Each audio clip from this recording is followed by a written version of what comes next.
Lecture du livre des Actes des Apôtres.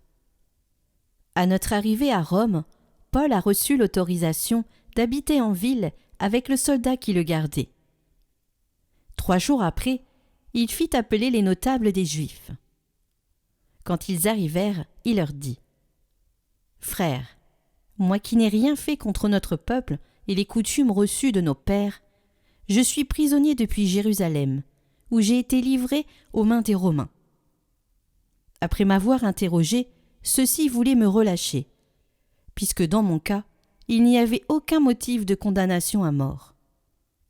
Mais, devant l'opposition des Juifs, j'ai été obligé de faire appel à l'empereur, sans vouloir pour autant accuser ma nation. C'est donc pour ce motif que j'ai demandé à vous voir et à vous parler, car c'est à cause de l'espérance d'Israël que je porte ces chaînes. » Paul demeura 2 années entières dans le logement qu'il avait loué.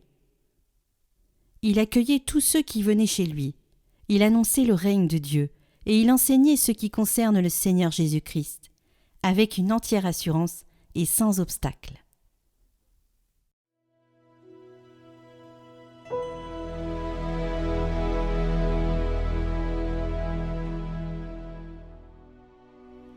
Les hommes droits te verront face à face, Seigneur. Le Seigneur dans son temple saint, le Seigneur dans les cieux où il trône, garde les yeux ouverts sur le monde. Il voit, il scrute les hommes. Le Seigneur a scruté le juste et le méchant. L'ami de la violence, il le hait. Vraiment, le Seigneur est juste. Il aime toute justice. Les hommes droits le verront face à face.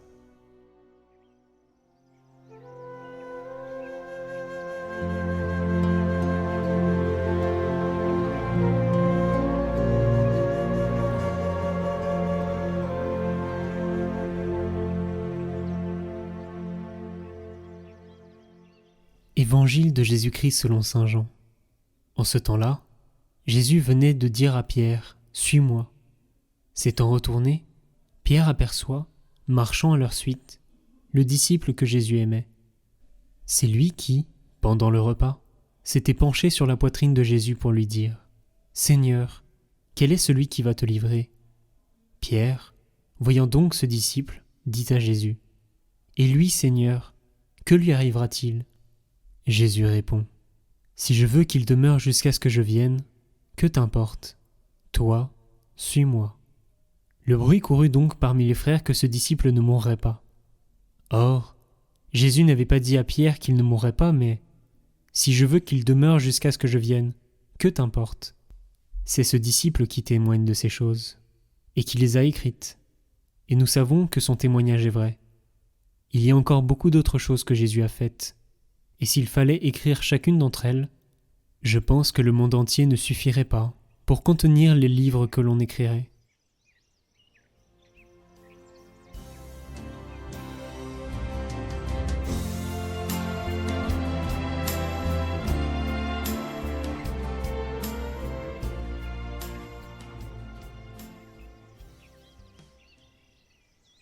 Nous méditons aujourd'hui sur le dialogue entre Jésus ressuscité et Pierre à la fin de l'évangile de Jean. C'est un dialogue émouvant, d'où transparaît tout l'amour de Jésus pour ses disciples, et aussi la sublime humanité de sa relation avec eux, en particulier avec Pierre. Une relation tendre, mais pas mélancolique, directe, forte, libre et ouverte. Une relation entre les hommes et dans la vérité. L'évangéliste nous avertit, il témoigne de la vérité des faits, et c'est dans les faits qu'il faut chercher la vérité. Nous pouvons nous demander, sommes-nous capables de conserver la teneur de cette relation de Jésus avec les disciples, selon son style ouvert, si franc, si direct, si humainement réel ? Comment est notre relation avec Jésus ? Est-il ainsi, comme celui des apôtres ? Ne sommes-nous pas au contraire très souvent tentés d'enfermer le témoignage de l'Évangile dans le cocon d'une révélation doucereuse, à laquelle s'ajoute notre propre vénération de circonstances ? Cette attitude, qui semble respectueuse, nous éloigne en réalité du vrai Jésus, et devient même l'occasion d'un cheminement de foi très abstrait. très autoréférentiel, très mondain, qui n'est pas le chemin de Jésus. Jésus est le Verbe de Dieu fait homme, et il se comporte en homme, il nous parle en homme. Dieu, homme. Et quand on veut se mêler de la vie des autres, Jésus répond « Que t'importe ? Toi, suis-moi. »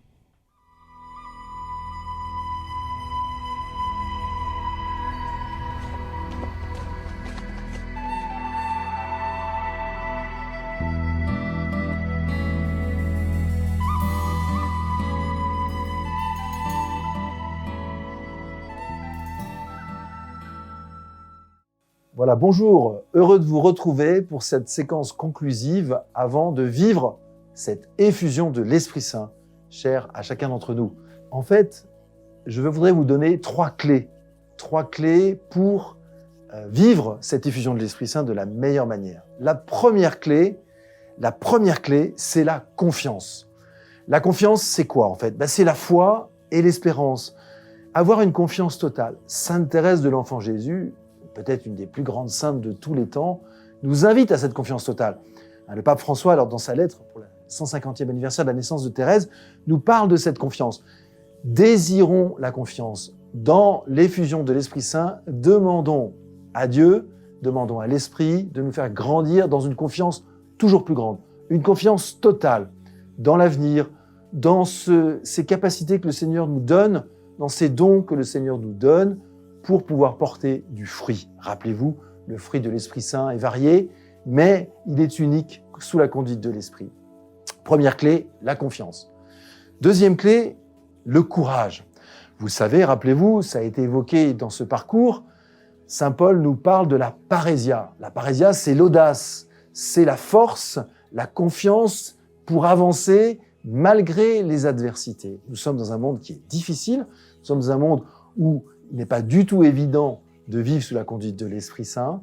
Alors, demandons cette audace, demandons ce courage de la parésia pour, en fait, demeurer fidèles au don de l'Esprit Saint, demeurer fidèles à cette prière dont nous avons besoin chaque jour, demeurer fidèles à cette invocation de l'Esprit Saint. Tout à l'heure, nous parlerons de la séquence de la Pentecôte. Je la dis tous les jours, et c'est ça qui m'aide à vivre avec courage. Troisième clé pour cette effusion de l'Esprit Saint, bien sûr, vous le devinez, c'est la charité. La charité, non pas seulement affective, mais une charité effective, une charité concrète, une charité qui se déploie dans l'amour de Dieu, bien sûr, et l'amour du prochain.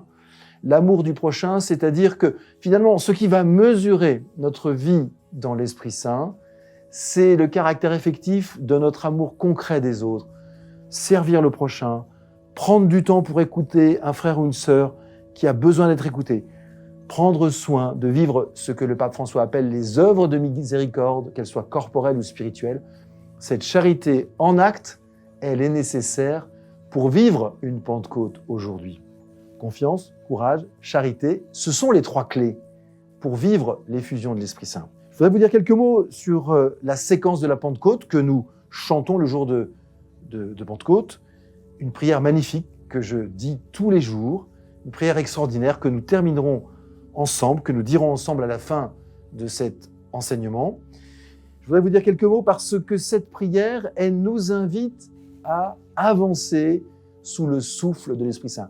Vous le savez, le terme « esprit » dans « Esprit Saint » vient de pneuma, du grec pneuma, qui veut dire souffle. On est en quelque sorte sous la conduite du souffle saint. Et le souffle, qu'est-ce qu'il a comme vocation ? Il a vocation à disperser toutes les ténèbres du péché, disperser les ténèbres du péché dans notre cœur, dans le monde bien sûr aussi, mais d'abord en nous-mêmes.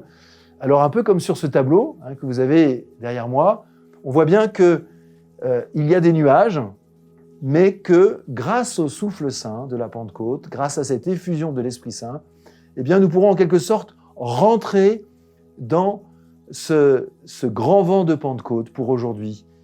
Alors je vous invite maintenant à ce que nous disions ensemble cette prière, cette séquence de la Pentecôte, si essentielle dans la tradition catholique. Viens, Esprit Saint, en nos cœurs et envoie du haut du ciel un rayon de ta lumière. Viens en nous, Père des pauvres, Viens, dispensateur des dons. Viens, lumière de nos cœurs. Consolateur souverain, hôte très doux de nos âmes. Adoucissante fraîcheur. Dans le labeur, le repos. Dans la fièvre, la fraîcheur. Dans les pleurs, le réconfort. Ô lumière bienheureuse, viens remplir jusqu'à l'intime le cœur de tous tes fidèles. Sans ta puissance divine, il n'est rien en aucun homme, rien qui ne soit perverti.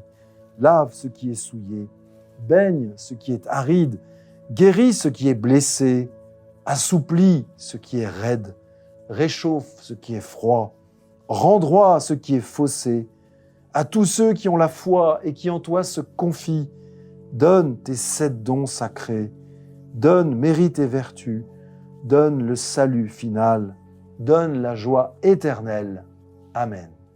Chers amis, je voudrais terminer ce beau parcours d'effusion de l'Esprit Saint avec une belle prière de Saint Jean 23 qui disait ceci: « Renouvelle en notre époque, comme en une nouvelle Pentecôte, tes merveilles. Que l'Esprit Saint vous remplisse de tous ses dons et qu'il vous le fasse marcher sous sa conduite. Amen. »